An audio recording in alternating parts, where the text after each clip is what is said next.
Namo tassa bhagavato arahato samma sambuddhassa. Namo tassa bhagavato arahato samma sambuddhassa.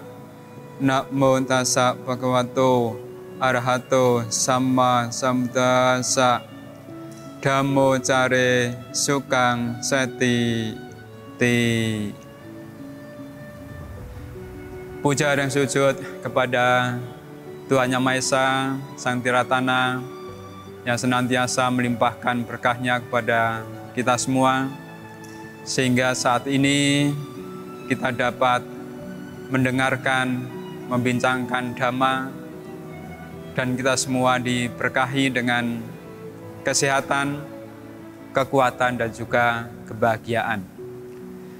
Bapak Ibu dan sekalian, seringkali kita mendengar sebuah pertanyaan atau ungkapan, bagaimana penderitaan dapat membawa pencerahan. Hadirin sekalian, kita semua dipahamkan tentang sabe sangkara duka. Segala sesuatu yang terbentuk, yang tercipta di dunia ini, di semesta ini, di kehidupan ini adalah duka, yang artinya adalah tidak bertahan, yang suka nama lain juga diberikan dengan sebutan derita. Segala sesuatu yang terbentuk, yang ada di dunia ini, termasuk adalah diri kita sendiri. Ini kita adalah bentukan-bentukan yang terjadi, yang terkondisi, yang saling memfaktori, yang akhirnya memujud suatu bentuk, yaitu kehidupan itu sendiri. Namun kita harus tahu bahwa karena ada keberadaan,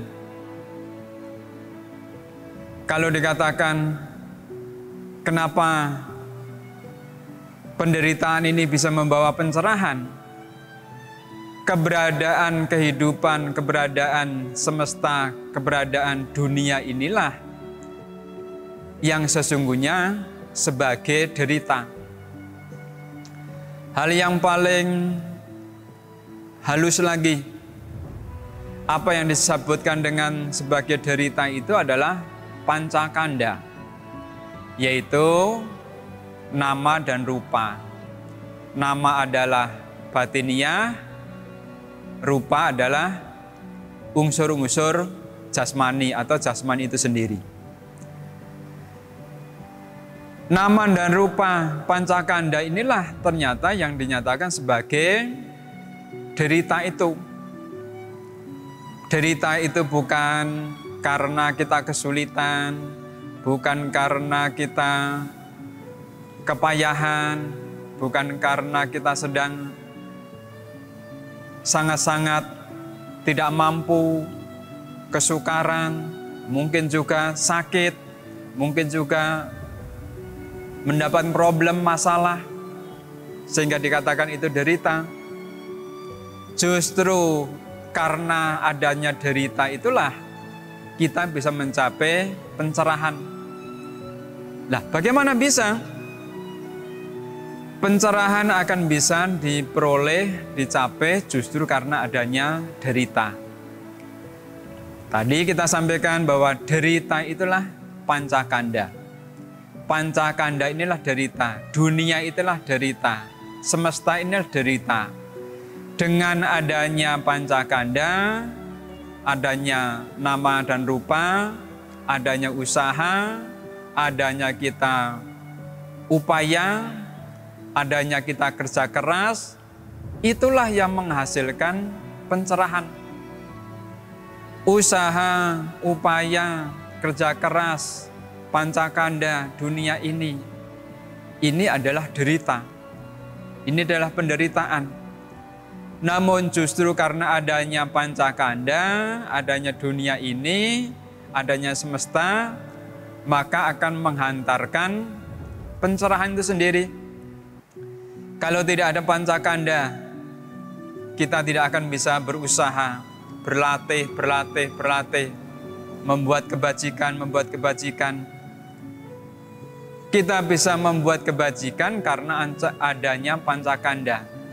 Adanya perasaan, adanya ingatan, adanya kesadaran, adanya usaha untuk berjuang, untuk upaya, dengan gigih, dengan semangat.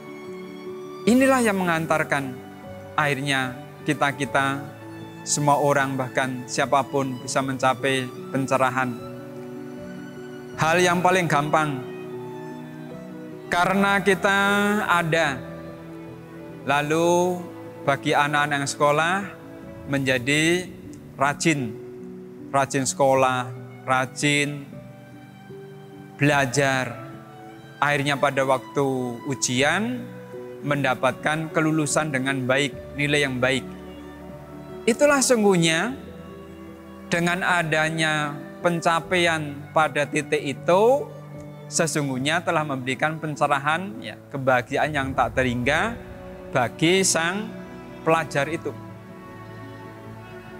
Demikian pula adalah hal yang lain. Mungkin sebagai pekerja yang baru merintis usaha misalnya, yang dimulai dari susah payah, yang dimulai dari upaya-upaya yang sangat-sangat keras, mungkin juga tidak kenal lelah, mungkin juga sangat-sangat menderita tiap hari, tiap saat. Kata orang sampai banting tulang misalnya. Akhirnya setelah mendapatkan buah-buahnya, hasilnya dari usaha itu, itulah bentuk-bentuk pencerahan dari tahapan-tahapan yang bisa diperoleh. Memang Pangeran Siddhartha atau Pertapa Gautama meraihnya pencerahan sempurna karena memang upayanya telah menjadi upaya yang sempurna. Nah, kalau kita sebagai putu jana untuk mencapai pencerahan itu adalah tahapan-tahapan yang paling simpel. Tadi dari anak-anak yang sekolah dan usaha yang gigih, dengan usaha yang semangat belajar, semangat masuk sekolah, mengikuti pelajaran dari guru-gurunya. Maka pada akhirnya di saat ujian mendapatkan kelulusan, bahkan dengan nilai yang bagus, ya, yang baik.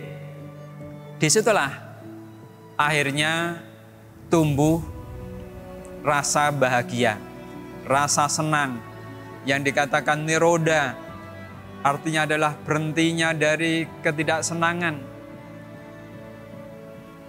Maka disitulah satu kebahagiaan yang sesungguhnya nama lain dari pencerahan dari tahapan yang kita bisa peroleh.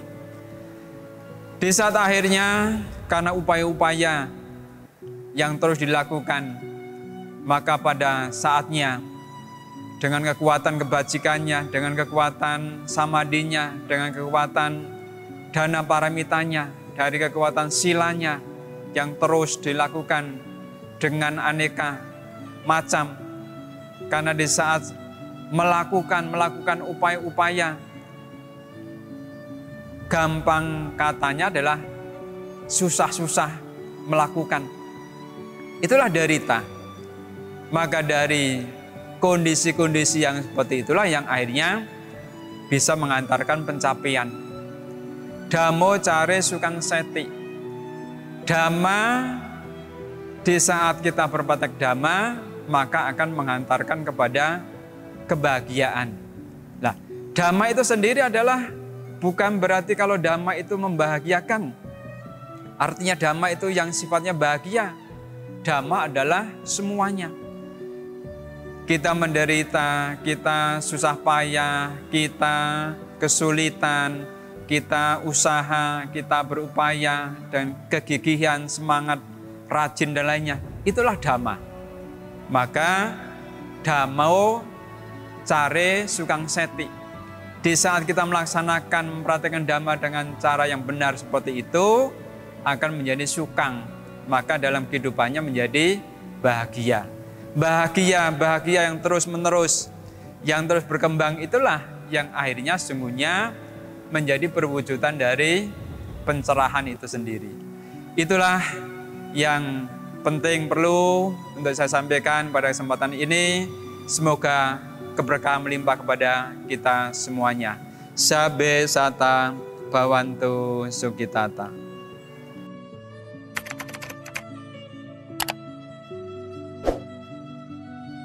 Silakan like, komen, subscribe dan share sebagai Dhammadana yang merupakan pemberian yang tertinggi di antara semua pemberian lain agar dapat dirasakan oleh banyak orang.